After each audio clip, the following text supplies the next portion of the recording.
My daughter was on her knees, scrubbing a stranger's marble floor, when I realized they were killing her slowly. Before I tell you what I did, I want you to picture that for a second, your own child, grown, in a faded gray dress, with bare, raw knees on cold stone. Where are you listening from? By the way, kitchen, commute, curled up in bed, wherever you are, stay with me.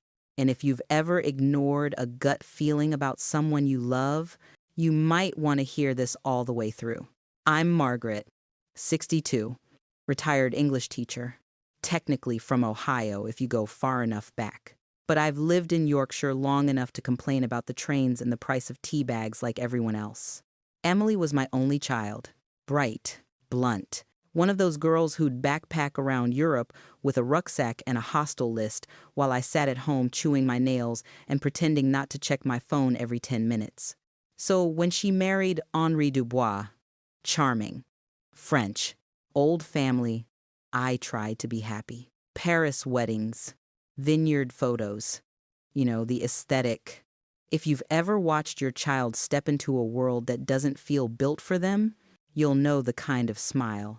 I mean, all teeth, no oxygen. The calls got strange about 2 years in.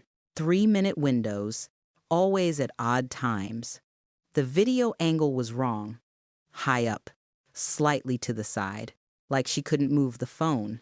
She joked that the Wi-Fi was terrible in the countryside, that the chateau walls were thick as a bunker. And always that same song playing faintly in the background, Scarborough Fair. Just me being nostalgic. "Mum," she'd say, "remember you used to sing it in the car?" I did remember. What I didn't register, not properly, was that she never forgot it. Not once. In 3 years of calls. Looking back, that was my first code and I missed it. Tell me in the comments if you've ever looked back at an old message or call and thought, how did I not see it? The last straw wasn't dramatic. It was an email. She sent me a photo of the chateau, supposedly taken this morning. But I'd seen that same shot before, down to the cloud shape over the right-hand tower. I checked, teacher brain, still organized, and found it sitting in a folder from 18 months earlier. Same image, different caption. Someone was feeding me stock photos of my daughter's life. Around the same time, my sister Carol died. Sudden stroke. Grief is a blunt instrument. It knocks you sideways, then quietly rearranges your priorities. Carol left me a bit of money, enough that the excuse of flights are too expensive evaporated overnight. So I emailed Emily flight details, dates, times, surprise visit. Darling, don't argue. I'm coming. I miss you. The reply came from Henri. Dearest Margaret. It began, nobody under the age of 90 starts an email like that. We are delighted. Emily is fragile at the moment. So, short visit only. Yes, she has a delicate constitution these days. A delicate constitution. My girl who used to sleep in bus stations and eat questionable sausages from roadside stalls because she liked the adventure, I booked the ticket anyway. The chateau rose out of the mist like something from a BBC period drama. Long drive lined with manicured trees. Stone lions at the gate. That sort of thing. Old money and older secrets. The kind of place built for privacy and discretion, where you could scream in one wing and no one in the other would ever hear you. Henri was waiting on the gravel, immaculate in a navy blazer and a smile that didn't reach his eyes. Margaret. He kissed both my cheeks, his lips cool and dry. Such a long journey. Emily is resting. She is not so strong these days. I'll decide how strong my daughter is when I see her. I said, old habit. When people talk down to you, tighten your vowels. His mouth twitched. A hairline crack in the charm. Of course, but first, you must freshen up. Maman has prepared a room. Inside, the house was cold, not temperature, The heating was on, but cold in that way some places are, as if the warmth never quite sinks into the bones. Portraits of grim men stared down from the walls. There was a smell of polish and something medicinal underneath, like a private clinic trying to disguise itself as a family home. Henri's mother, Marguerite, met me at the top of the marble staircase, tiny, perfectly coiffed, expression carved from ice. "Madam Patterson," she said, as if she were tasting something slightly off. "We are concerned that this visit may agitate Emily." "Good," I said. "I intend to be agitating. I should have been more diplomatic. But there's a point where diplomacy becomes complicity. And I was already afraid I'd crossed it years ago."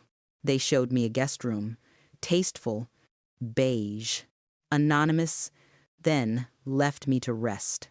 I didn't. I splashed water on my face, looked at myself in the mirror.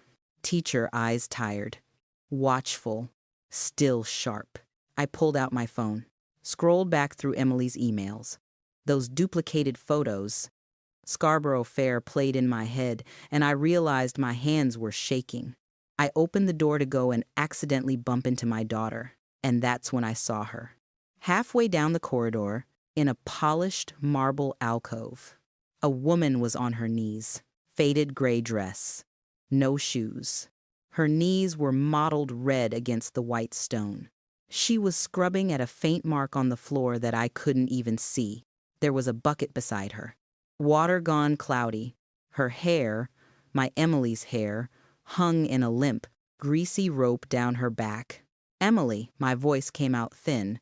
She flinched so hard the bucket tipped. Dirty water seeped across the marble, towards my sensible leather shoes. She turned her head just enough for me to see the side of her face. Bruise blooming along her cheekbone, yellow and purple. Eyes enormous. Pupils slightly wrong, like she was seeing me from down a long tunnel. "Mum," it was barely a whisper. "You shouldn't be here." All the air in my lungs vanished. I stepped into the alcove, knelt, grabbed her hands. They were red and cracked from chemicals. "What is this?" I said. "What are you wearing? Why are you on the floor?" Her gaze flicked over my shoulder, and her hands went rigid in mine. "Stand up, Emily," I said, louder. "Right now." "She is busy," came Marguerite's voice behind me. "Emily, continue your work. Your mother is tired from travel. She does not understand our traditions." I stood up slowly. I've broken up fistfights between teenage boys twice my size. I know what happens if you move too fast around a bully. "Your traditions involve putting your daughter-in-law on her knees with bruises on her face," I said, "because where I come from, we call that abuse." Henri's shoes clicked on the marble as he joined us. All polite menace. "Emily has certain limitations," he said. "She cannot work in the outside world. We give her simple tasks. It calms her. Her doctors agree." Emily's lips moved. "Don't." I saw it, even if nobody else did. "What limitations?" I asked. "She has developed agoraphobia," Marguerite replied smoothly. "Severe anxiety. She cannot cope with the modern world. Too fragile. We medicate. We supervise. She is safe here." "She's not a hamster," I snapped. "She's a grown woman. And that bruise?" Henri shrugged. "She is clumsy. Sometimes she falls. She was always like this." No, she wasn't. I thought of Emily tearing down a hillside in the Lake District at 19, boots full of mud, laughing her head off. I thought of her chasing a night bus down the road, rucksack banging against her spine, yelling, "Wait, you coward!" Fragile my arse. I took my phone out. My hands were steady now. Anger will do that for you. "What are you doing?" Henri asked. "Documenting," I said, and I took 3 quick shots of Emily. The bruise, the dress, the bucket. Just a little habit I picked up. I've been doing it for years. Actually, Screenshots of calls, photos she's sent. Funny thing about digital footprints. Henri. They don't scrub as easily as marble. He lunged forwards, grabbing for the phone. Reflex from 35 years teaching kicked in. I twisted his wrist, stepped sideways, and his shoulder hit the wall with a dull thud. "You will not touch me," I said, voice low. "And you will not touch my daughter again." His eyes flashed, all the charm gone. "You are in my house. You will respect." "Your house is a crime scene," I cut in. "You're drugging her. You're holding her passport. Aren't you? You're keeping her here under the pretense of mental illness. That's false imprisonment where I come from. I wonder what they call it in France." They both stared at me. Emily's fingers tightened around the cloth. That was when I knew I wasn't mad. I wasn't overreacting. She believed me. She believed this was wrong. She was just too frightened to say it out loud. "You have no proof," Marguerite said, but there was a flicker now. "You are emotional. You make up stories, Emily. Tell your mother you are happy here." Emily opened her mouth. Nothing came out. She started to shake. "I have enough proof to make a very unpleasant phone call," I said. "Photos, emails, records of every 3-minute call you've allowed her. I've already spoken to a solicitor in Leeds about international domestic abuse. Did you know that? Funny, what you can research when you're a pensioner with a good Wi-Fi connection." That was a lie, at that point. At least, the solicitor part. But lies are just truths you haven't built yet. I was prepared to build this one brick by brick, if I had to. Henri stepped past me and seized Emily by the upper arm, fingers digging into the bruise. "She is unwell," he said. "You see, she is trembling. You are upsetting her. Go to your room, Margaret. We will speak later." Something in me snapped. If you're a parent, you'll know that switch. That line, nobody crosses without consequences. "Let go of her," I said. He didn't. So I reached for his hand, pried his fingers back one by one. He yelped, more from indignation than pain, and for a second his grip loosened. Emily jerked free and stumbled behind me, like a child hiding from a monster. And then I heard it, faint at first, then louder sirens, more than one. Wailing up the long drive, Henri and Marguerite froze. "What have you done?" he hissed. For once, it wasn't me. Doors slammed outside, voices, the sound of boots on gravel. Henri lunged for the stairs, but they were already coming in. Dark uniforms, fluorescent stripes, the whole parade. French police, gendarmes, 2 plainclothes officers. One woman in a dark coat moved like she owned the room. "Madame Dubois," she called, in precise, accented English. "Monsieur Dubois, Inspector Claire Rousseau, Police Nationale. We are here on a welfare check and to execute a warrant." Marguerite's face went the color of old parchment. "This is a mistake," she began. "We are respectable people. There is nothing—" "Save it," I muttered. Inspector Rousseau looked at me, at Emily clutching the dirty cloth, at Henri still rubbing his wrist, at the bucket knocked sideways on the immaculate marble floor. "Madame Patterson," she asked, "you are Emily's mother?" "Yes." "Yes," I said, "and you're late." A corner of her mouth twitched. Not quite a smile. "We came as soon as we could. Doctor, Marie Dubois contacted us 3 days ago with serious concerns." Henri spat. "She is dead." Inspector Rousseau's gaze sharpened. "Her body was found last month." "Yes. But before that, she met with us. Several times. She gave us documents, recordings, evidence of abuse within this house and others connected to your family. She asked us to watch for an opportunity. When your mother emailed your travel details, Madame Patterson, she forwarded them to us." My stomach dropped. Marie had seen my email. Marie had tried to help, and now Marie was dead. Behind me, Emily made a small, broken sound. "We will separate you all now," Russo said briskly. "For everyone's safety. Officers, please escort Monsieur and Madame Dubois to the salon." Henri started shouting about lawyers.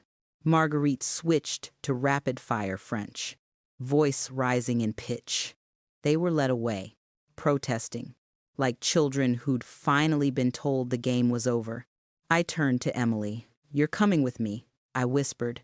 She shook her head violently. "They'll be angry," she whispered back. Her breath smelled of metal and tablets. "They always get angry when I talk too much." "Not today," I said. "Today they answer the questions." Inspector Russo watched us with that particular kind of professional detachment you only get from people who've seen too much. But there was compassion in it, too. "Emily," she said gently. "In English, your Aunt Marie trusted you. She kept notes. She told us there were other women. Do you understand?" Emily's eyes filled. "Isabel," she said. "And the others, in the basement, they take their passports. They give them pills. They say they're sick." The room seemed to tilt. For a moment I thought I might actually be sick, right there on their perfect marble. "Basement," Russo repeated. Her eyes flicked to one of her officers. "Surge. Secure any lower levels. Now. No one in or out without my say." She turned back to Emily. "You've been very brave. We will need to talk more. But first, we must make sure no one else is in danger. Do you understand?" Emily nodded. Tiny, jerky movements. I caught the inspector's sleeve. "What do you mean?" "Other women." My voice sounded thin to my own ears. This is just them. Isn't it Henri and his mother?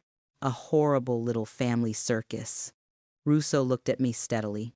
"Madam," she said, "I am afraid it is not so simple. Doctor." Dubois indicated a pattern. Foreign wives. Domestic staff. Women who disappeared after being declared mentally unwell. Your daughter is not the first, and I do not believe she is the last. It felt like someone had opened a door I hadn't known was there, and behind it was a corridor full of ghosts. Footsteps thundered somewhere below us. A shout, a barked command in French. I saw one of the young officers go pale. Russo's radio crackled. A voice. "Urgent, Madame l'Inspecteur. Vous devez venir voir ça. You'll want to hear this, too," she said to me, already moving towards the stairs down. "If you have the strength." I glanced at Emily. Her hand found mine, fingers cold and shaky but holding on. "I'm not leaving her," I said, "but I need to know what you found." Because that was the moment I understood this wasn't just about my daughter on a marble floor. This house had been built on women's backs for a very long time, and I was about to see exactly how many. Come with me.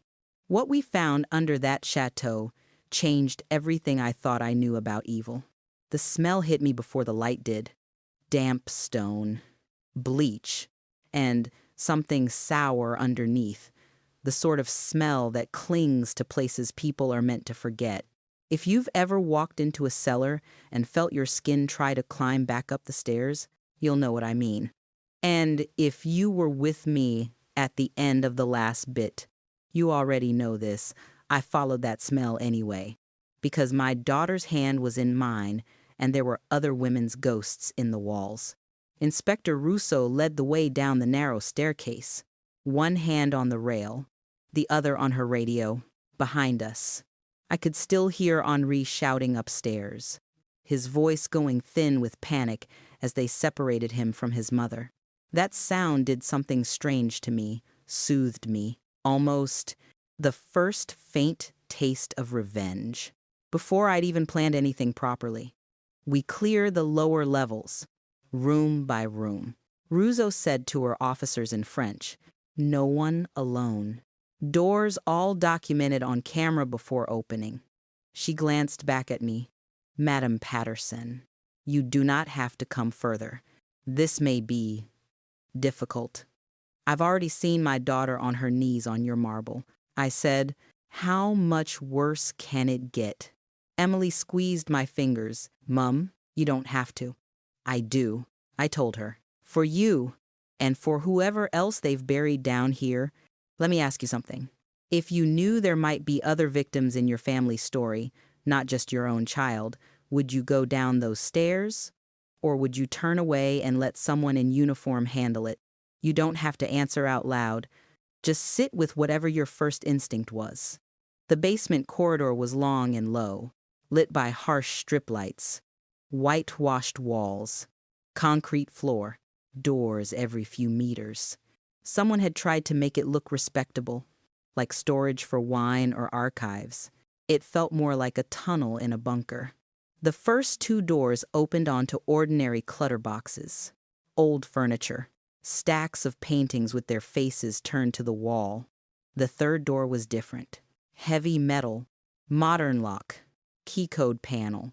This one, Emily whispered. Her voice sounded like it belonged to another person. Small, careful. This is where they keep things. Russo nodded to an officer. Get this on camera, then open it. The lock gave with an ugly little snick. The door swung inward. It was a room of ghosts. Shelves along 3 walls, floor to ceiling, neat as a library. But instead of books, there were plastic crates, labeled in a tight, precise hand. Little trays with watches, jewelry, folded scarves. A row of handbags hung from hooks like skinned animals. And on the end wall, under a strip light, a grid of transparent folders with passports and identity cards slotted inside, each one with a yellow sticky label and a date. I stepped closer. My vision narrowed to the nearest passport, a Brazilian woman, early 20s, smiling stiffly in the photo. Another German, older, eyes wary, British, Polish, Spanish. The labels beneath said things like relocated, inactive, archived. What does archived mean? I heard myself ask. Emily let out a strangled laugh. Dead, she said. It means dead. Mum, it felt as if someone had poured ice water down my spine. I looked at my daughter and saw how carefully she wasn't looking at the passports. You knew this was here, I said, very quietly. She nodded. Once. 3 years, she whispered. Since I found Isabel's diary, I'll explain. Just not in here. Please. Inspector Russo's face had gone set and hard. Professional mask. Yes, but her jaw was tight. This matches Dr. Marie's notes, she said to her colleague. The storage room. The archives. Get full footage. Every label. Every document. Seal it when you're done. This place is a crime scene in itself. I reached out and touched the glass of one folder, just with my fingertips. The woman in the photo had curly hair and a lopsided smile. Her sticky label read, Inactive, Dossier Cloderet, case closed. Not anymore. I said, we're reopening every single one of you. And that was the moment. In truth, when my anger stopped being just about Emily. My rage grew extra limbs. Henri and his mother weren't going to prison for bruising my daughter and stealing her passport. They were going down for an entire catalog of stolen lives. Inspector, a young officer, called from further down the corridor. You'd better see this. We followed the sound to another door, this one with a heavy bolt on the outside. Always a good sign. That. Locks that only work one way. The officer slid the bolt back, opened the door, and stepped aside. It was a bedroom if you were being generous. A thin mattress on a metal frame. Gray blanket. Bucket in the corner. No window.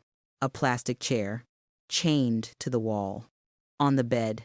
Under the harsh light. was a woman. She was maybe in her 30s, though the sedation made it hard to tell. Blonde hair hacked off roughly, eyes half open but unfocused. Her wrists were bruised where restraints had chafed. An IV line snaked from her arm to a cheap metal stand. Emily made a sound like someone had stabbed her. Katrina, she gasped. I grabbed her arm. You know her. She's German, Emily said, words tumbling out. 4 years. They told everyone she'd gone back to Berlin. They said she had a breakdown. They brought her down here instead. Henri said she was too unstable to be trusted with herself.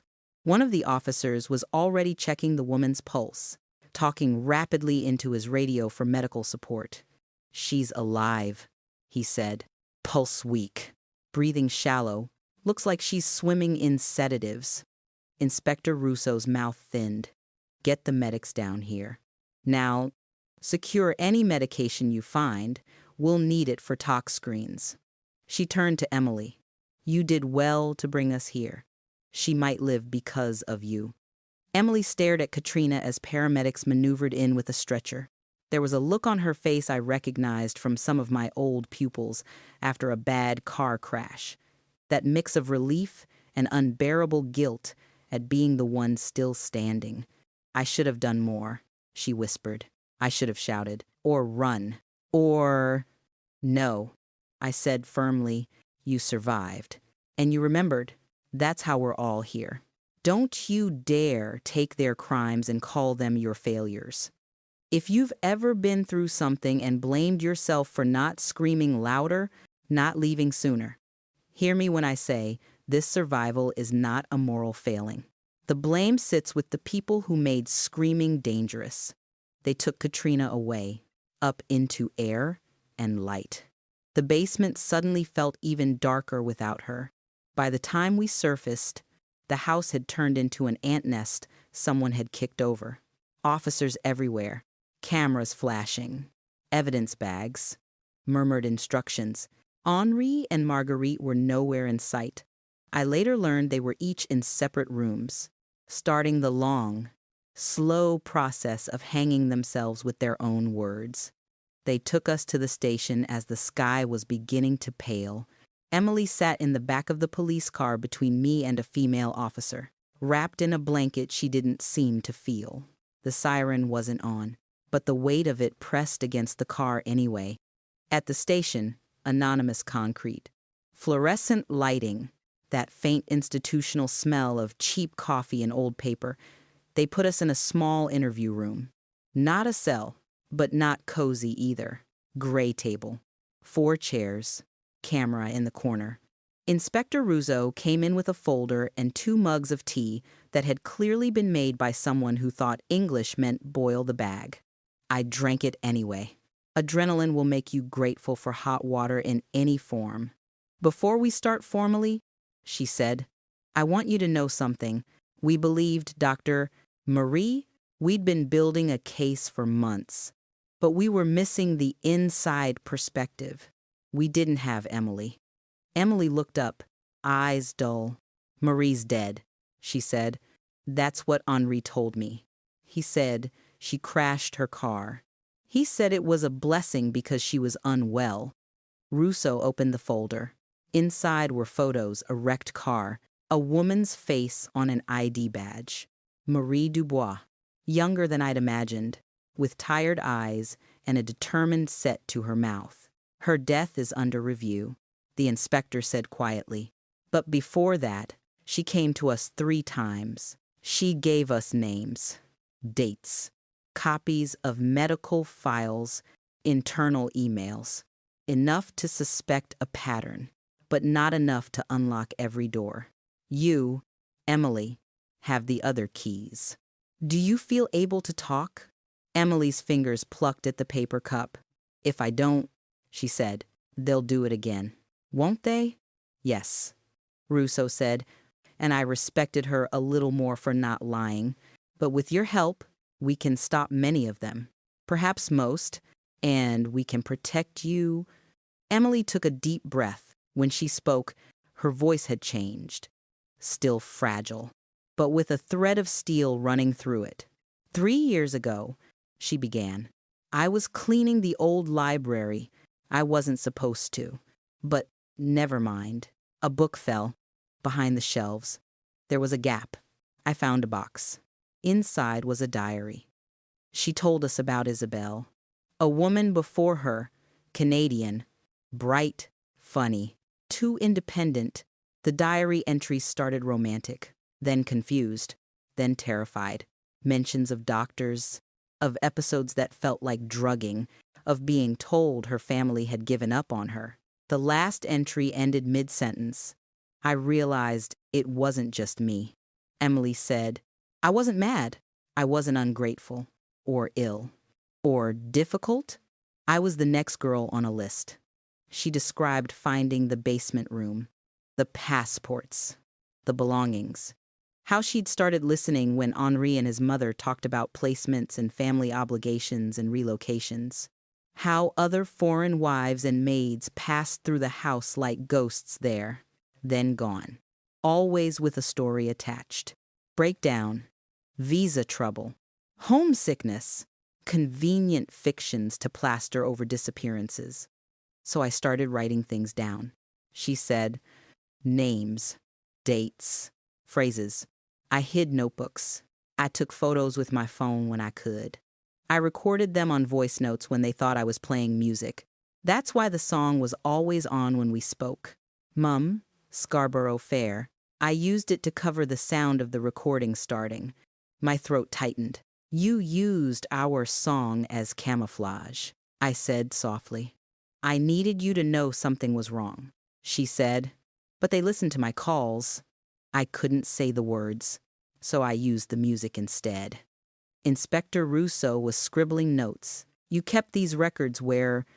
In my old rucksack, Emily replied. Hidden in the attic at first. Then, when they started searching my things more, I copied the files onto a memory stick. A little black one, with a silver scratch on the side. That's still here, but the important one, that's in Geneva. Geneva, I repeated. Since when have you been going to Switzerland? I haven't, she said. Henri has. For meetings, banks, lawyers, whatever rich men do when they're terribly busy. Her mouth twisted. He left his laptop open one night. I saw enough. Shell companies, numbered accounts, family trusts that weren't very family at all. She explained, halting but precise, how she'd used what she could see to set up something he didn't know about an account in her own name at a Swiss bank, hidden in plain sight among all the others, a safe deposit box, registered under a variation of her maiden name. Inside, copies of everything, recordings, documents, names of allied families, references to properties, doctors, politicians, enough, in her words, to set half of Europe on fire if it ever came out. And that's not all, she said. I set a dead man switch. A lawyer in Geneva, not one of theirs. If I miss a check-in for more than 30 days, or if a certain file hits his inbox, he releases everything to 12 journalists and 6 police agencies. Europe, the UK, the US, Canada. You did all this, I said slowly, while they had you on your knees in a gray dress. She flinched, but she met my eyes. What else was I meant to do? Mum, just scrub and wait to die.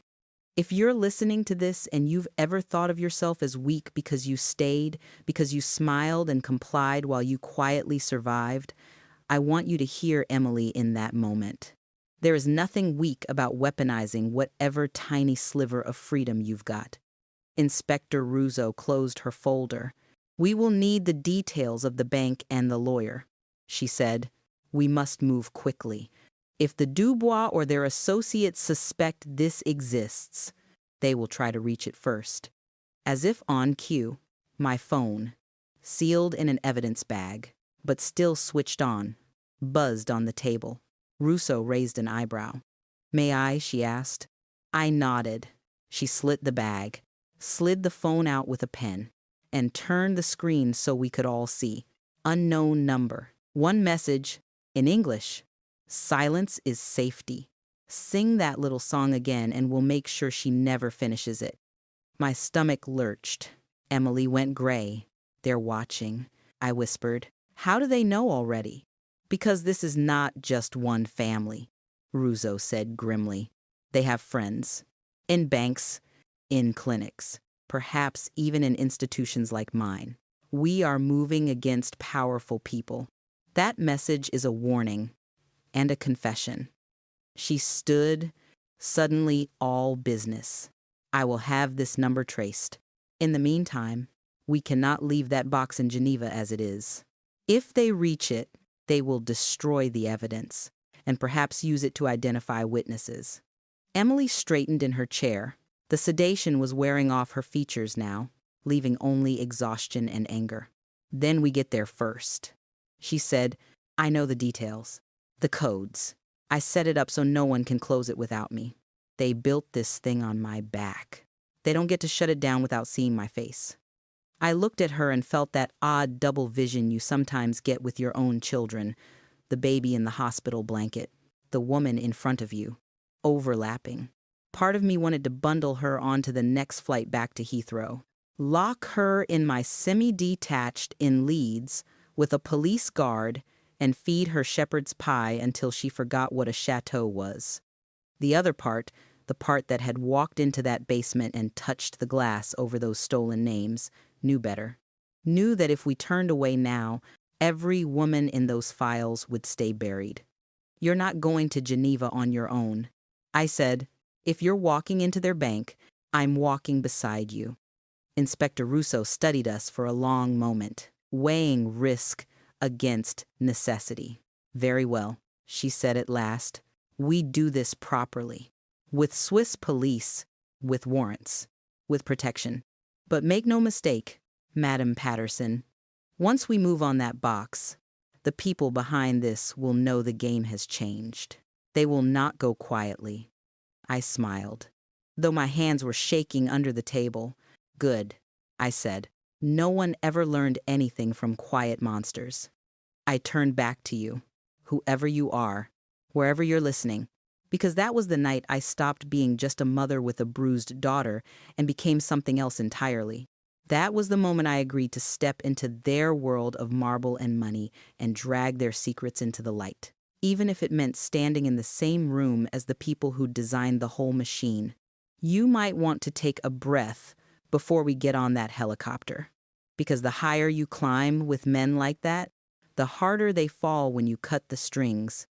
The helicopter juddered as it crossed the line of the mountains, blades beating the sky to pieces, while my daughter talked calmly about baiting monsters.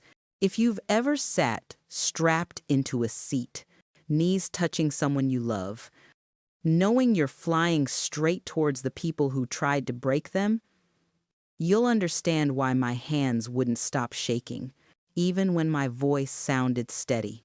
Emily had a headset on, hair pulled back, blanket over her knees. The sedation had mostly worn off now. What was left was raw nerve and cold focus. Inspector Russo sat opposite, eyes on the map in her lap, the Alps glinting below like teeth. You knew this wasn't just an insurance policy, I said to Emily. That box in Geneva, you built it as a trap.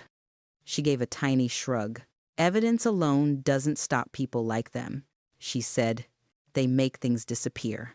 So I needed to know who would try to make it disappear. The box only lights up properly when someone pokes it. Lights up, I repeated. She pointed at the small tablet on her lap. Tracker in the lining, she said matter-of-factly. Not GPS too obvious. Something that logs which internal systems are accessed. Which staff identity is used. What time. It pings my lawyer's server when something changes. They can't touch that box without introducing themselves. I looked at her profile against the window, cheek still shadowed with bruising, lips cracked, and thought of her scrubbing that marble floor. Then I thought of her sitting at some kitchen table in the chateau at 3 in the morning, building a digital mousetrap while the rest of the house slept.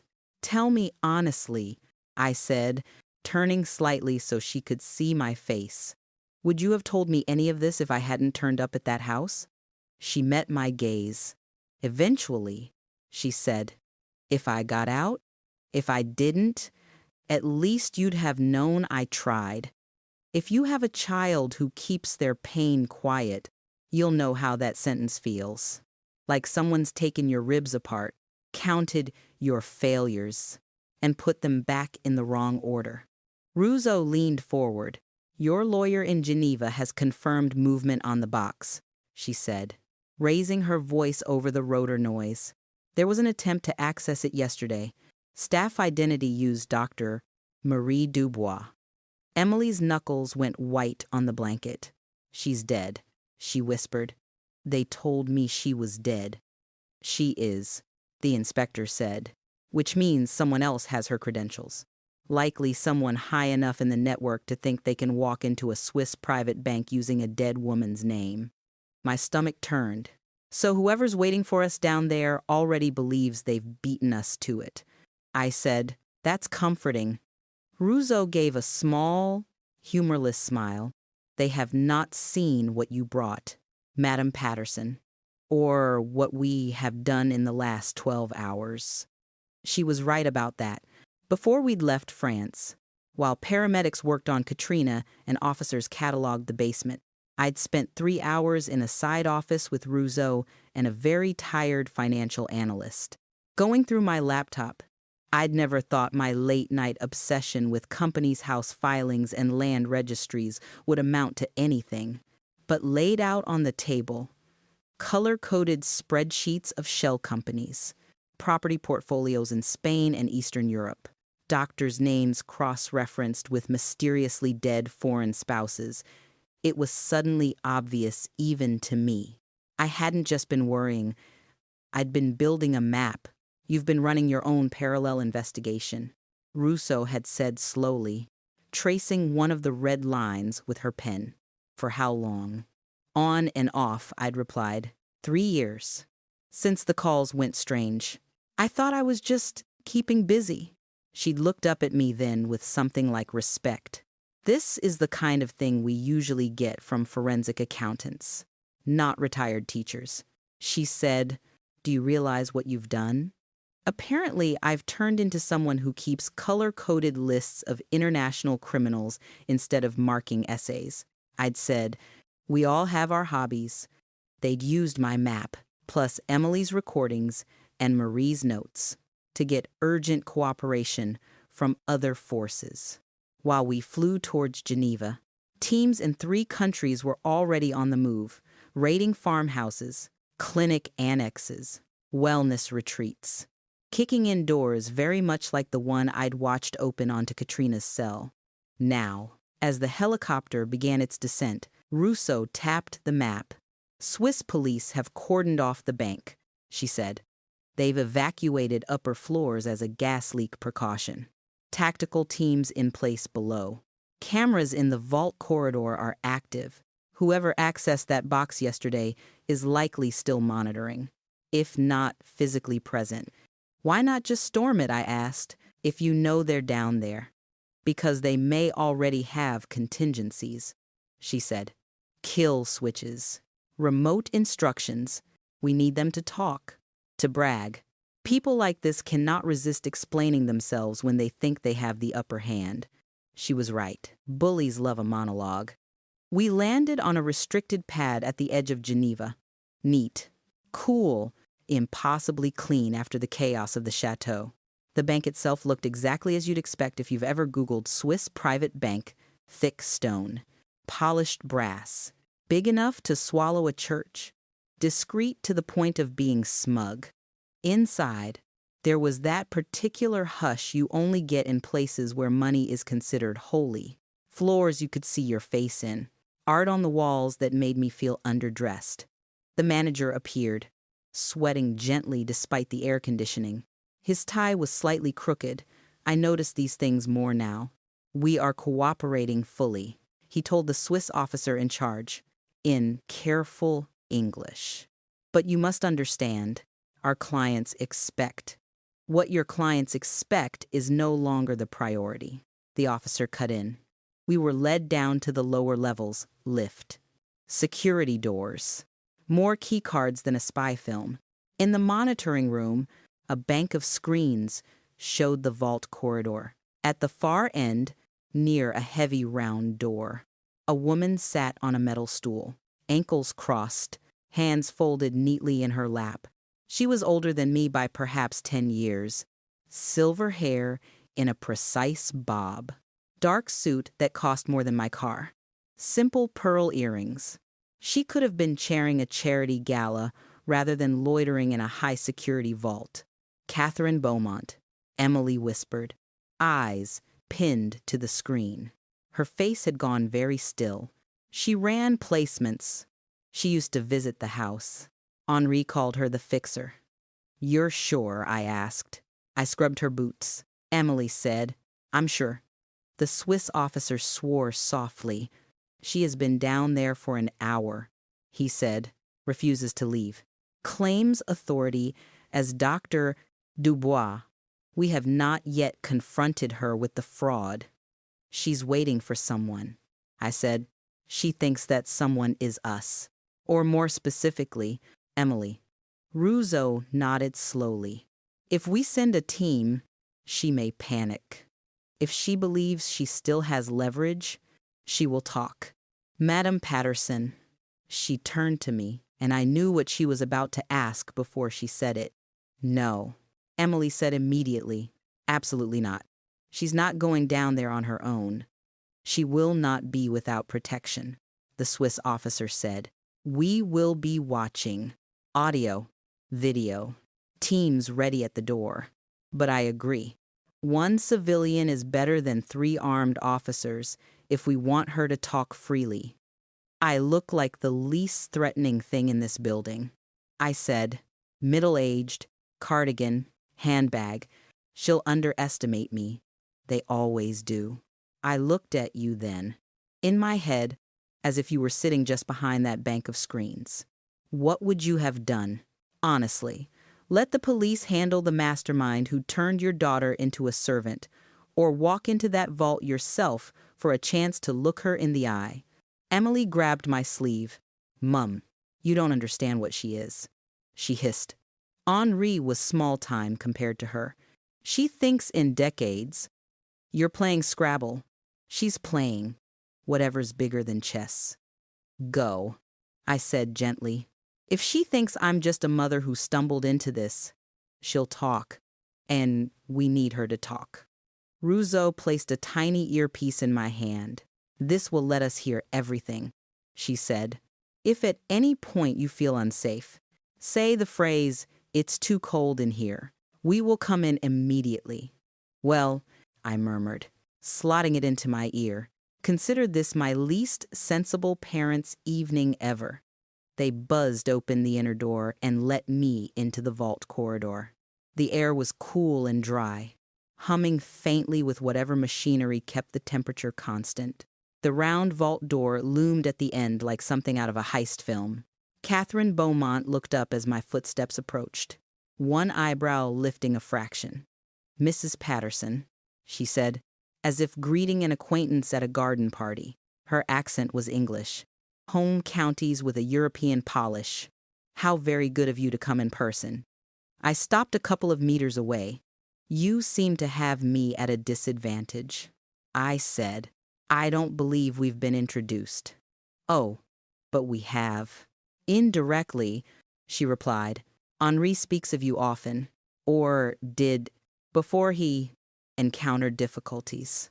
And your daughter, of course, remarkable girl, resilient, creative.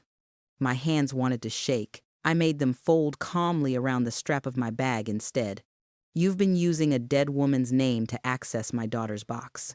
I said, that's an interesting kind of creativity. Her smile didn't reach her eyes. Dr.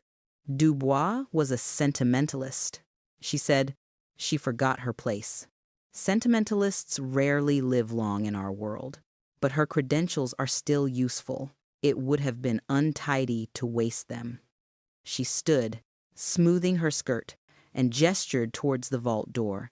You're here about the evidence. Of course, she went on. The recordings, the documents. Very thorough work for someone in Emily's position. I was almost impressed. Almost, I said. The dead man's switch is clever. She said, the lawyer, the journalists, the scattered backups. But a weapon is only useful if you can hold on to it. Once we realized what she'd done, it was simply a matter of acquiring the right keys. And yet, I said, you didn't just destroy it. She tilted her head. Why would I? She said softly. It's leverage. On you, on her, and on several rather nervous gentlemen who have grown complacent. Sometimes it is useful to keep a loaded gun on the table, as long as one remembers who sits at the head of it. She reached into her bag and produced a tablet, tapped the screen, then held it so I could see. Rows of metal beds in a warehouse. Harsh lighting. Women on mattresses. Some sitting up, some slumped. Gray dresses. IV lines. At the far end of the room, a fire door with a chain across it. My throat closed. Where is this? I whispered. One of many facilities, she said. You don't need the address. You just need to understand that if Emily's evidence is released in an uncontrolled way, if journalists start circling like flies, if police you cannot trust start poking around, all those women become liabilities. Do you know what happens to liabilities in my world? Mrs. Patterson. I knew. Of course I knew. I'd seen the archived labels on those passports. You would kill them, I said. She gave a tiny, regretful shrug. We would move them, she said. And moving is risky. Unfortunate things happen. Fires, accidents, paperwork errors. I would prefer to avoid that. I am not a monster. Whatever you have been told, I heard Rousseau's voice faintly in my ear, translating, cursing under her breath in French. So you're saying, I said slowly, that if we stay quiet, if Emily goes back into her gilded cage and keeps scrubbing floors, you let them live. I am saying, Catherine replied, that we return to equilibrium. You get your daughter back on adjusted terms. The authorities get a handful of scapegoats, Henri. His mother, some small fish. We relocate the more problematic facilities. Everyone saves face. Or she tapped the tablet, and the image zoomed in on one of the beds. A woman no older than Emily staring blankly at the ceiling. You light the fuse and watch them burn. You strike me as a woman who understands moral arithmetic. How many strangers are you willing to kill for the sake of vengeance? There it was, framed neatly for me, my child's freedom versus a warehouse full of women I'd never met. Justice versus survival. It's an ugly equation, that one. A lot of people fail it. Do we have confirmation on the location? A Swiss voice murmured in my ear. She has just given us enough to triangulate. The camera feed is... Look at the timestamp, I said aloud, cutting across both of them, eyes still on Catherine. On your video, she blinked. What? The time, I said, bottom corner. You're very fond of documentation, so I assume it's accurate. Her eyes flicked down. For the first time, something like uncertainty rippled across her face. The numbers were small, but I'd been a teacher for 35 years. I'm very good at dates. The timestamp was from 2 hours ago. 2 hours ago, we'd still been in France. 2 hours ago, teams in Spain and Austria and somewhere in Eastern Europe had been battering doors down using the financial map I'd spent 3 sleepless years building. You think you're the only one who can run a parallel game? I asked quietly. You think Emily was the only frightened woman keeping records while everyone drank champagne upstairs? I took a step closer. My heart was hammering so hard I could hear it over the hum of the air system. While you were loading that tablet with your little horror show, I said, police in 3 countries were walking into those facilities with warrants. You're not watching live hostages. Catherine, you're watching a replay of a place that's already been emptied. She stared at me. For a moment, I saw the machinery in her mind judder. Gears grinding on the wrong teeth. That's not possible. She said, we control the transport, the security, the doctors. You controlled them, I said, past tense. You built your empire on the assumption that women like my daughter were too broken to fight back and women like me were too stupid to see patterns in your paperwork. In my ear, someone said, confirming, first facility secure. Second, secure. We have 47 women in custody. No fatalities. Another voice. Urgent. Third site. Clear. She was right about the shell company. We have her. Catherine's hand tightened on the tablet. The veins in her neck stood out, delicate and furious. 47. I repeated softly. That's how many they've counted so far. The ones you thought were permanently filed under rare located or archived. I tilted my head. Tell me. I said, how does it feel to have decades of work undone by a girl in a gray dress and a pensioner with a spreadsheet? For a heartbeat, I thought she might actually slap me. But arrogance is a powerful sedative. She straightened her shoulders, smoothed her expression back into something chilly and composed. You have won a battle, she said, not the war. You have no idea who you have provoked. Men in offices you cannot even name. Ministers, bankers, people who can make governments look the other way while boats sink. Do you think they will go quietly because you dragged one administrator into the light? Administrator, I echoed. Is that what you call yourself when you look in the mirror? She smiled again. That thin, humorless line. I am a coordinator, she said. I make sure everyone gets what they want. Families get obedient wives or domestic staff. Institutions get cheap labor. Policymakers get parties funded and problems solved. And women like Emily get purpose, direction, limitations suited to their nature. I felt something go very, very still inside me. Whatever guilt or doubt had been flickering there about the women on the beds, about the moral sums she'd tried to force me to do, turned to ash. You know, I said, when I was teaching, we used to have this type. Always the one standing behind the bully egging him on, telling him which kids to target, never throwing a punch herself, so she could pretend clean hands. I spent a lot of years dealing with you in miniature. It's oddly satisfying to finally meet you full-sized. The vault door behind her clicked as the locking mechanism released. Somewhere in the machinery of the bank, someone had entered codes based on Emily's instructions. The Swiss officer's voice murmured in my ear, on my mark. 3, 2. Catherine's eyes widened as the circular door began to swing inward. She glanced over her shoulder, then back at me. You cannot possibly think this ends with me, she said. Cut off one head, Mrs. Patterson, and 2 grow back. There are men in Brussels and London who will never see the inside of a cell. They will simply adjust, rebuild, use different names. Perhaps, I said, but they're going to do it without you. And without your 47 ghosts. The tactical team moved like shadows. Suddenly, there, weapons raised.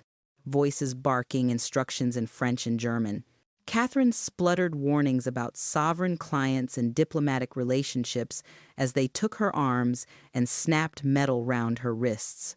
As they led her away, she twisted to look back at me.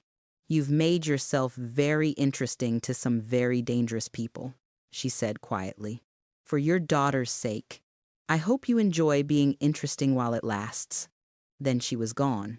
swallowed by the corridor and the machinery and the bank's suddenly less smug walls.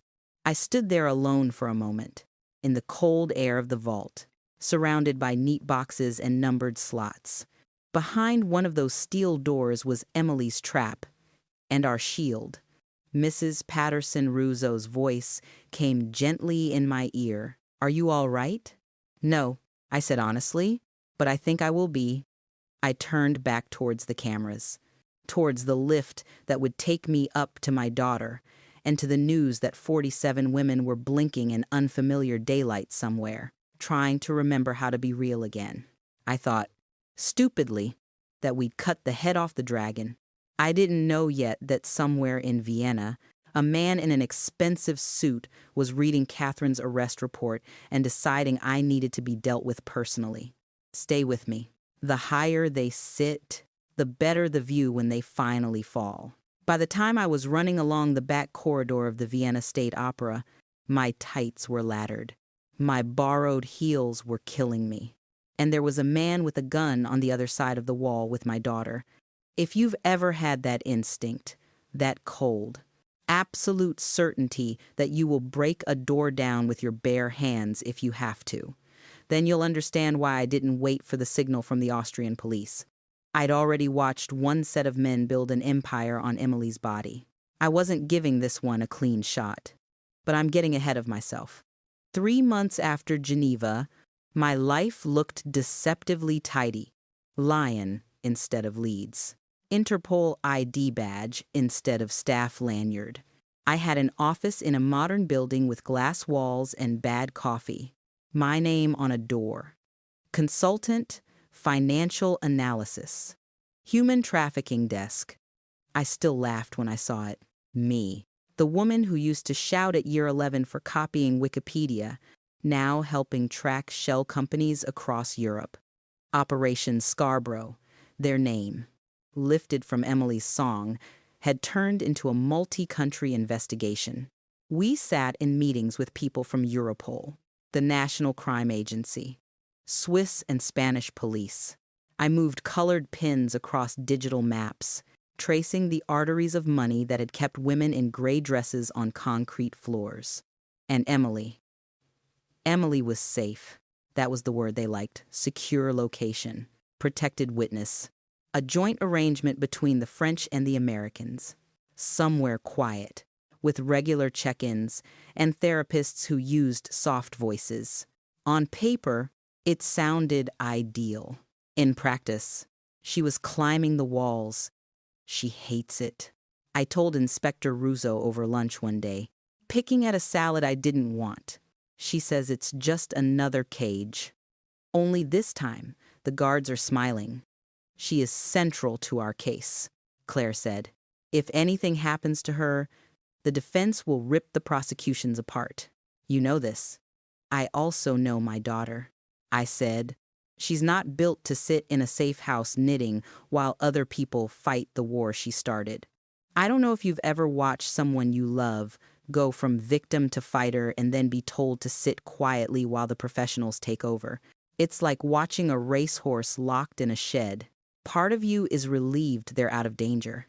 Part of you knows they'll kick the walls down eventually. The first sign was a gap in her calls. Not long. Just an extra day. Then, 2, it pricked at me. Like a splinter you can't quite see. On the 3rd day, I was in the Lion office, staring at a chart of transactions that all seemed to end at the same faceless bank in Austria, when my mobile buzzed. Unknown number. Don't react, Emily said. When I answered, no, hello, no, Mom, just listen. My heart slammed against my ribs. I turned my chair to face the window, hand clamped round the phone. Where are you? I said, keeping my voice level with an effort. Vienna, she replied. I slipped the nice Americans. Don't panic. Don't panic, I hissed. Emily, do you have any idea what? Of course I do, she cut in. I know exactly what I've done. I've followed the money. The accounts are being emptied. Mum, they're consolidating, laundering. getting ready to disappear whatever's left of the network Catherine kept organized. I shut my eyes for a second. The chart on my screen, those fat lines leading into Austria, clicked into place. "How long have you been there?" I asked. 36 hours. She said, "I've met with someone inside one of the banks, a junior analyst with a conscience. If you can imagine such a thing, there's going to be a major authorization tonight. The sort of transfer you don't do on a laptop from bed. They need physical presence, signatures, tokens, and they're nervous, which means someone important is coming to push the button." My mouth went dry. "Who?" "We're not sure," she said. "But the names flashing up are big. Ministers, board members. Your cracking of those shell companies spooked them. They're shutting one structure down and building another. If we get a recording of them talking while they do it, if we link those voices to those transfers, we don't just have a trafficking case. We have corruption, terror financing, all the things that make serious people in suits pay attention. And by we, I said, you mean you in Vienna, without protection, without clearance, having slipped witness security like a teenager sneaking out her bedroom window." There was a small pause. "I've been planning it for weeks," she admitted. "New dead man's switch. New devices. I didn't tell you because I knew you'd try to stop me. If you were me, would you have forgiven her for that? Honestly, your traumatized daughter, building yet another trap without telling you. Part of me wanted to scream at her. Part of me wanted to take notes." "What have you done?" I asked, and my voice shook for the first time. "Bought a dress," she said, "and a very expensive pair of shoes I have no intention of paying off. I'm on the guest list as Catherine's designated successor in family placements. Apparently there are men in this city who think the machine needs a new coordinator. You're going into a gala with those men," I said slowly, "and you didn't think to invite your mother." There was the faintest laugh down the line. "I was rather hoping you'd crash," she said, "preferably with Interpol and the Austrian police in tow. Can you do that for me?" That was the pivot. That was where my fear flipped into something sharper. She wasn't running back into the fire out of some damaged need to be punished. She was making a calculated move. Dangerous. Yes, but not reckless. "All right," I said, "I'll bring the grown-ups. You bring the microphones." Within an hour, I was in a briefing room with Claire and a woman from Interpol's Vienna liaison team. Agent Sofia Martinez, Spanish. Sharp-eyed, not much older than Emily. "Your daughter has a knack for creating work," Sophia said, studying the bank data and Emily's hastily emailed notes. "She's not wrong about the transfer. The sums involved are obscene. She also has 3 covert recording devices on her body," I said.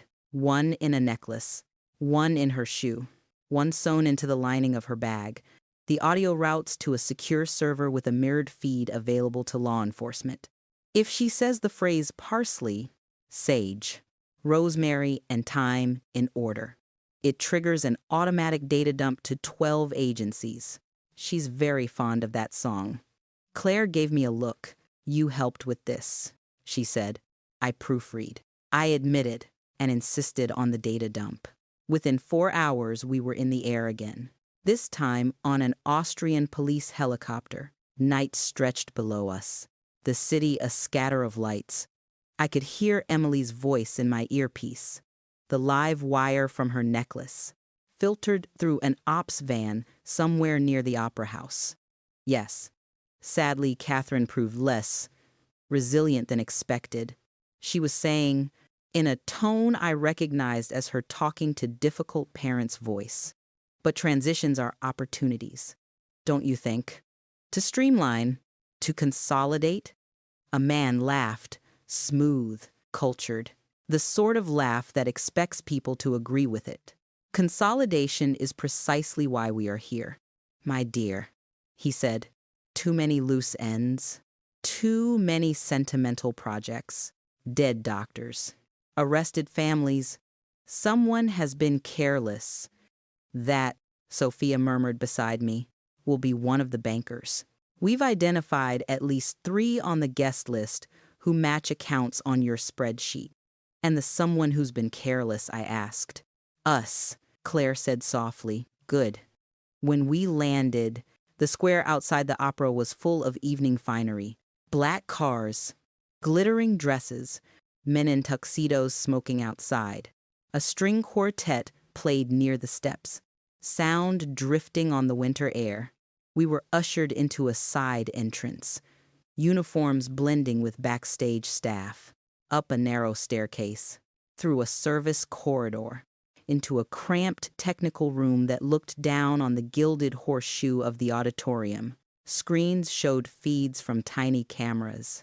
One of them gave us a view of a red velvet box. Box 1-2, Emily was there.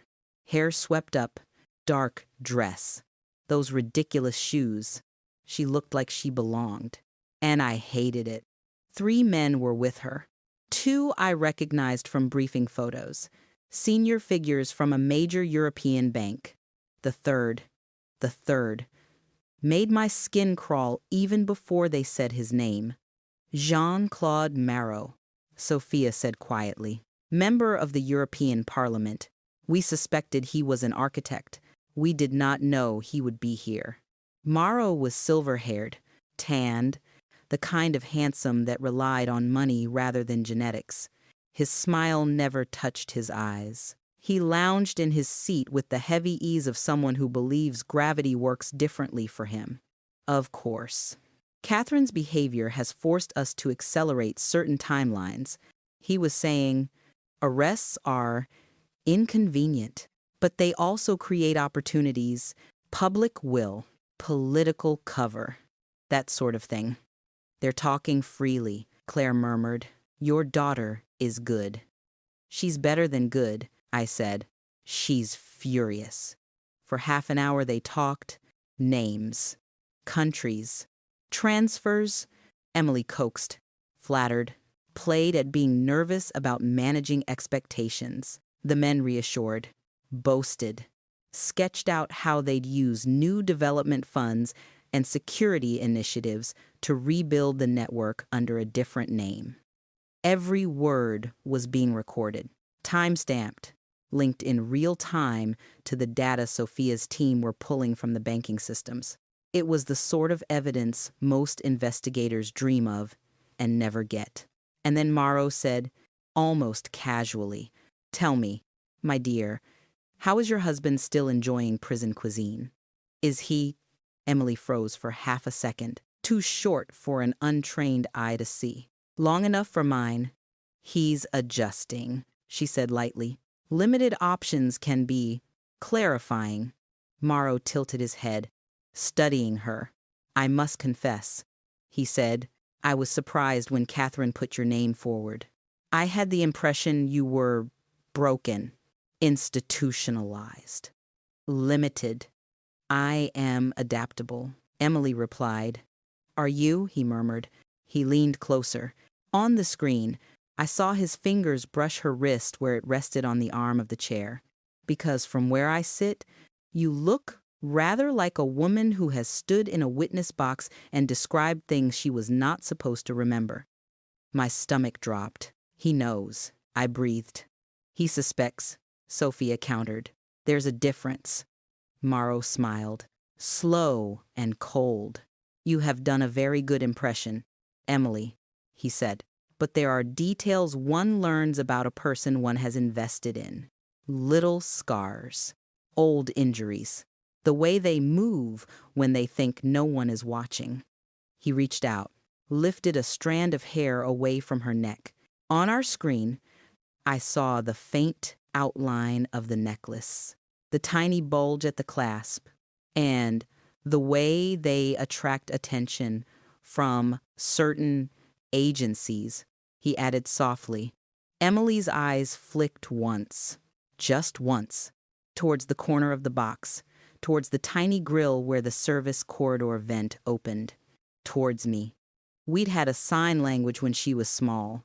Silly little gestures across crowded playgrounds and school halls. I saw her fingers shift now, an idle movement. To anyone else. To me, 3 taps on the armrest, then a curl of the thumb. Gun, right hand side. 2 men, 1 exit. She's burned. Sophia said, "We need to move." The Austrian commander started to speak into his radio. I was already out of the room. Madame Patterson Claire hissed after me, "Wait." But I couldn't. I knew my daughter. I knew the tilt of her head that meant she was about to do something reckless and brilliant.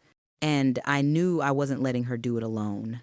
The service corridor smelled of dust and old paint. I hitched up my dress, kicked off the shoes they'd given me, and ran. Left.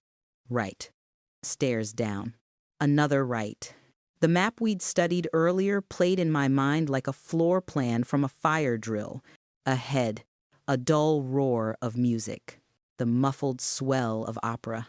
Behind one of these walls, men were deciding whether my daughter lived or died. I reached the side door to box 1-2 just as I heard Morrow say, through the earpiece, "The problem with people like you, Emily, is that you think truth keeps you safe. It does not. Secrets keep you safe, and you have lost ours." Emily's voice came back, steady as a metronome. I wouldn't be so sure. She took a breath. I could hear it. "My cardiologist would be furious with you. By the way," she added.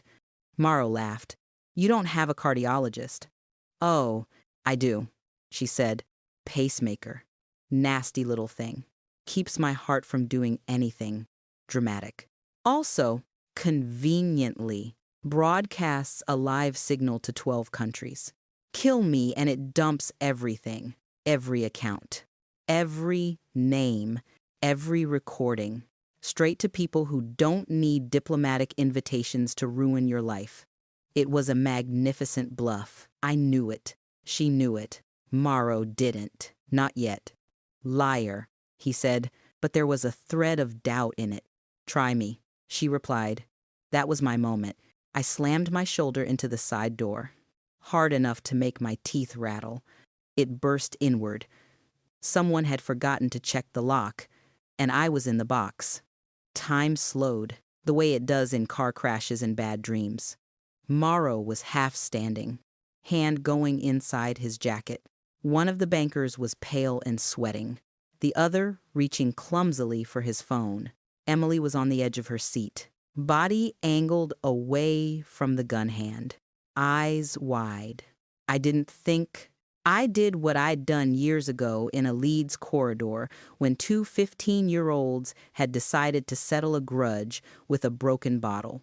I went low and fast, straight at the center of gravity. I hit Morrow at the waist.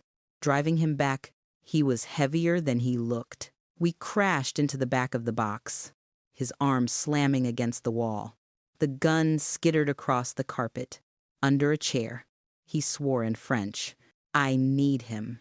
Inelegantly, somewhere soft.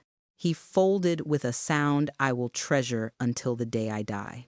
At the same moment, one of the other men lunged towards Emily. She snatched up the nearest heavy object, a crystal ashtray, and brought it down on his wrist with a crack that turned my stomach. He yelped, dropped his phone, clutched his hand.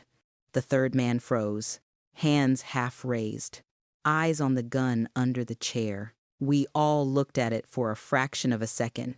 Then the door behind me exploded inward and the room flooded with uniforms. Austrian police, guns drawn. Voices shouting over each other in German and English. Police weapons down, hands where I can see them. I rolled off Morrow, panting, my dress twisted, shoulder screaming. Emily was already on her knees, hands laced on her head, playing the compliant witness so they wouldn't shoot by accident. They hauled Morrow up, even with his face flushed and his expensive suit rumpled. He retained that horrible sense of entitlement, like this was all a bureaucratic inconvenience. As they cuffed him, he turned his head and looked at me, not at the officers, not at the cameras, at me. "You think this is victory?" he said quietly, in flawless English. A woman and her daughter wrestling men in a theater. Very heroic. Very televisual. Works for me, I said. My voice sounded shredded. He smiled. Thin and cold. You have no idea what you've touched. He went on. We are not a ring. We are not a cartel. We are a habit, a convenience. You can decapitate a network. You cannot arrest an appetite. For every man you drag into a cell, there are 5 more already learning how to cover their tracks. He leaned in as far as the cuffs allowed, until I could see the bloodshot veins in his eyes. This is bigger than you know, Mrs. Patterson, he whispered, and now you and your daughter are on a list. Enjoy your little moment. The bill comes later. They pulled him away then, down the corridor, past the velvet and the gilt and the painted ceilings. The other 2 were dragged behind, one cradling his broken wrist. Emily stood up slowly, legs shaking. For a second, it was just the 2 of us in the chaos. Sirens distantly wailing, radios crackling, some poor soprano still singing her heart out on stage below. Oblivious. You tackled a member of the European Parliament, she said faintly. You hit a banker with an ashtray, I replied. We both started laughing then, hysterical little bursts that hurt my bruised ribs. Somewhere under the laughter, under the adrenaline, under the savage satisfaction of seeing yet another architect of this horror cuffed and humiliated, his words lodged like a splinter. Bigger than you know. I looked at my daughter in that red velvet box and knew one thing for certain, whatever else this turned into: inquiries, committees, new units with long names. We weren't done, not by a long shot. Because once you've heard a man like that call human beings conveniences, you don't go back to marking essays and pretending not to hear the world screaming. Stay with me. The real reckoning was still to come. And it didn't happen in the dark. It happened under bright lights, with microphones and cameras and the whole world watching. The microphones looked like small, black bullets pointing at my daughter's throat. If you've ever watched someone you love sit alone at a long table while a semicircle of powerful people fire questions at them, you'll know that particular kind of nausea. It felt a long way from the marble floor in that French chateau. And at the same time, not far at all. 6 months after Vienna, we were in Washington. Of all places, a joint international committee, wood paneling, flags, rows of cameras. I sat in the public gallery, stiff, in a navy suit someone at Interpol had bullied me into buying. My name on a visitor badge instead of a lanyard. Miss Patterson, the chairwoman said into her microphone, for the record, could you summarize the impact of your evidence on the investigation to date? Emily adjusted the little earpiece for the interpreter, though she hardly needed it any more. Her hands were steady on the papers in front of her.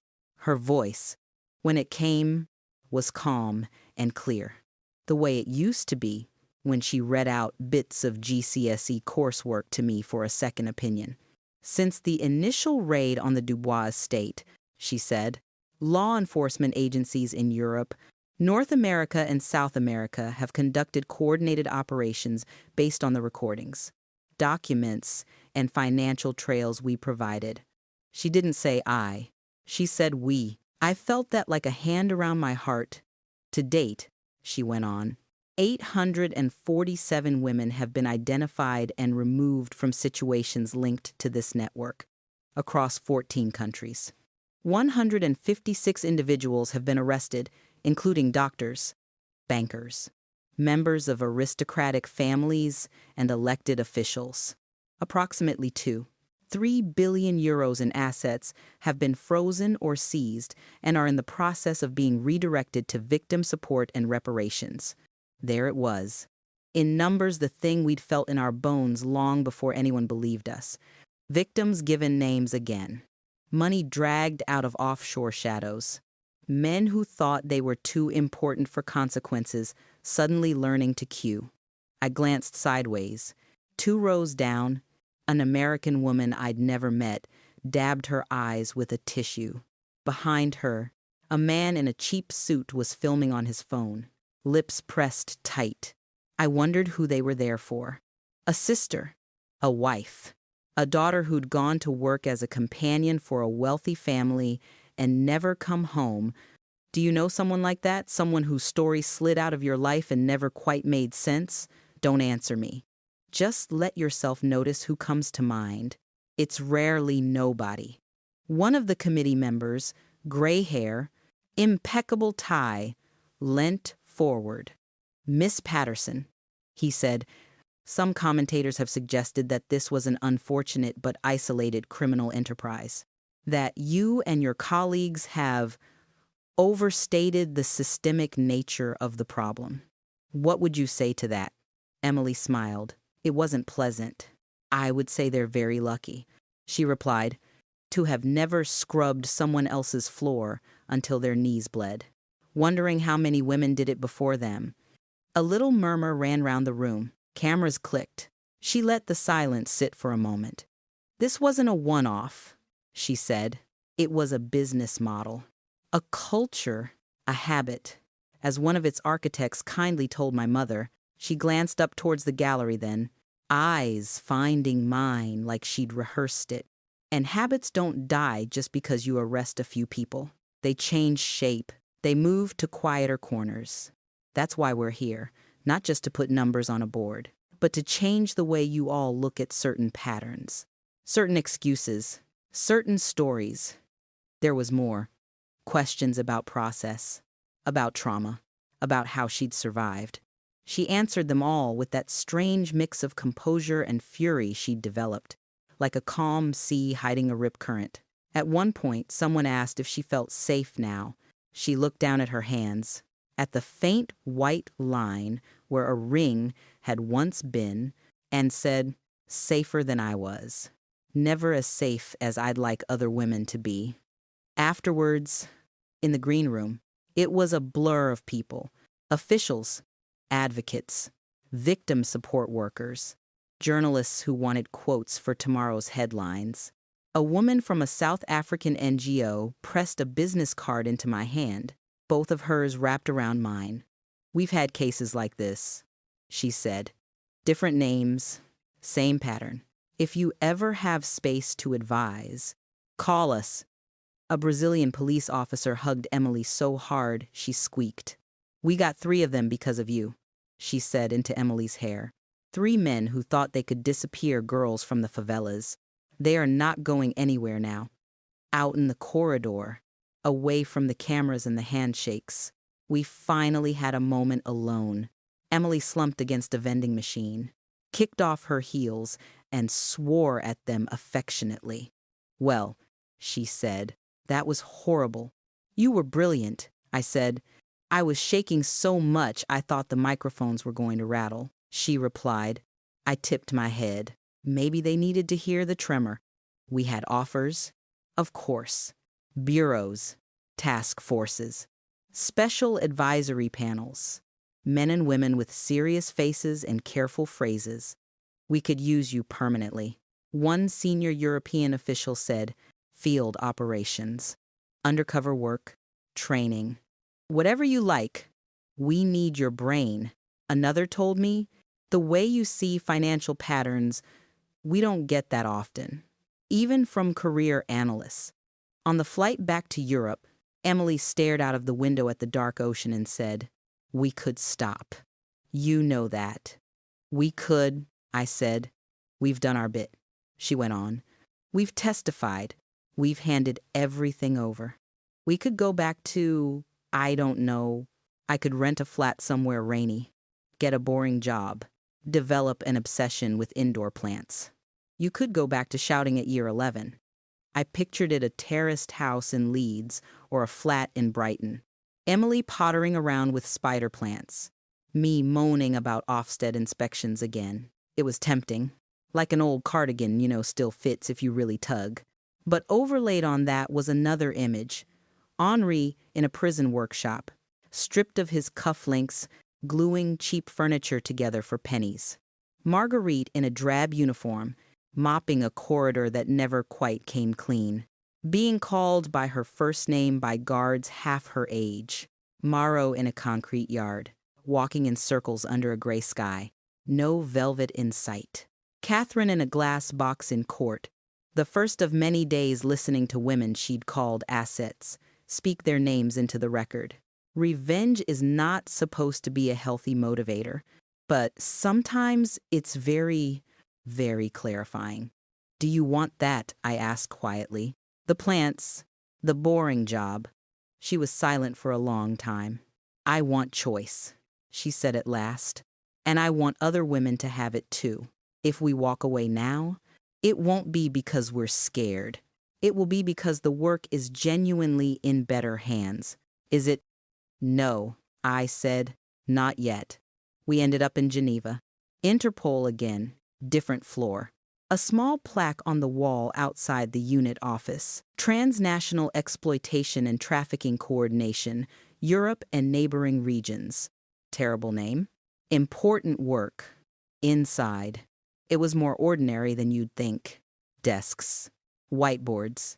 Coffee mugs with in-jokes I still don't fully understand. A map of Europe on one wall, covered in colored pins and bits of string. Emily took point on the field side, advising on operations, training officers in how trafficking actually feels on the inside, not just how it looks on paper. She was very firm about certain things, no more ignoring awkward wives, no more writing foreign women off as unstable or difficult because a rich man said so. I took the financials. Spreadsheets. Yes. But also late-night calls with banks. Patient explanations to investigators about why clean-looking invoices can still stink. Why 3 separate family foundations all buying property on the same lane in the same month is not a coincidence. Families started writing to us. Emails. Letters. Messages on professional accounts I barely knew how to use. My sister married a businessman in the Gulf, and now we only see her in 5-minute video calls, always with someone in the room. My cousin went to work as a nanny in Italy and sends us the same photo from the same corner of the garden every week. My mom remarried after my dad died, to a man with a big house and a lot of rules. She's tired all the time now. Do you think I'm overreacting? Sometimes it was nothing. Sometimes it was everything. We passed what we could to local forces, nudged where we knew who to nudge, kept an informal list emerging patterns, new tricks, the way the machine was trying to regrow its heads, and because I promised you revenge. Let me give you this. We saw the inside of the prisons, too. Not in person.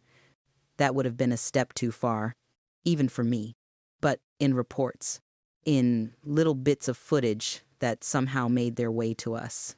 Henri. In a workshop, hands raw from manual labor, being told to move faster by a guard who didn't care what his surname was. Marguerite folding laundry in a gray tunic, lips pressed so tight they were almost invisible. Maro in a dull visiting room, having his complaints about conditions politely noted and quietly ignored. One clip sticks with me, Henri and another prisoner mopping a corridor, one on each side. Their mops swishing in unison along a floor that would never quite shine. He glanced up at the camera, just once. There was something in his eyes I recognized from Emily's years before. On that marble, the dawning realization that this might be forever. Does that fix what he did? No, nothing does. But it helps. Catherine surprised us. Faced with the possibility of spending the rest of her life in a cell, she chose the only path that let her pretend she was still important. She cooperated. Names. Accounts. Old placements we'd missed. I always told them they weren't careful enough, she said in one debrief transcript. No sense of continuity planning. No respect for the archive. She still didn't see the women as anything more than data. But the data was useful. We used it. There's a quiet satisfaction in that, turning the organizer of the archive into a dusty file in someone else's cabinet. One evening, late, Emily and I sat on a bench by Lake Geneva, paper cups of tea cooling in our hands. The water was black and gold under the city lights. Somewhere nearby, a busker was butchering Scarborough Fair on a guitar. We both laughed. A little shakily. "Does it ever end?" she asked. "Honestly, no," I said. "Not really. Not the appetite. But this case ends. Others will end. And if we do our jobs properly, men like Henri and Morrow will find it harder and harder to recruit their friends." She was quiet for a moment.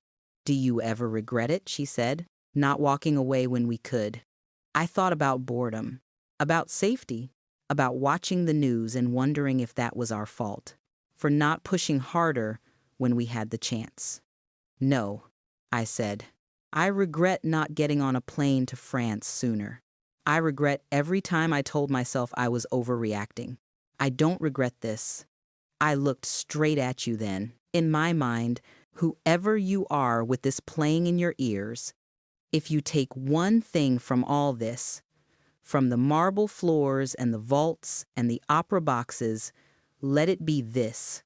When something feels wrong and all the official stories tell you it's fine, listen to your gut. Ask again. Make a nuisance of yourself. You might be the only person standing between someone you love and a lifetime in a gray dress. We didn't get a neat ending. We got files. Constantly. A call from Australia. An email from Poland, a discreet inquiry from a British MP who'd started to wonder why his constituent's wife had conveniently developed anxiety after marrying into a family with an estate and a reputation for standards. One morning, I came into the office to find a new file on my desk. No covering note, just a name, a country I'd never been to, and a pattern of bank transfers that looked uncomfortably familiar. On the corner of the printout, someone had scribbled 3 words in blue ink. "Feels like Dubois." I picked it up, felt the now familiar coil of anger and purpose wind tight in my chest, and smiled. "Right," I said, to no one in particular. "Let's go spoil someone else's dinner party." Because that's the thing they never understand. These men who build empires on other people's backs. Once you've taught a woman to read the map of their cruelty, you can't make her unsee it. You can only hope she never decides to dedicate the rest of her life to hunting you down. Unlucky for them. That's exactly what we did.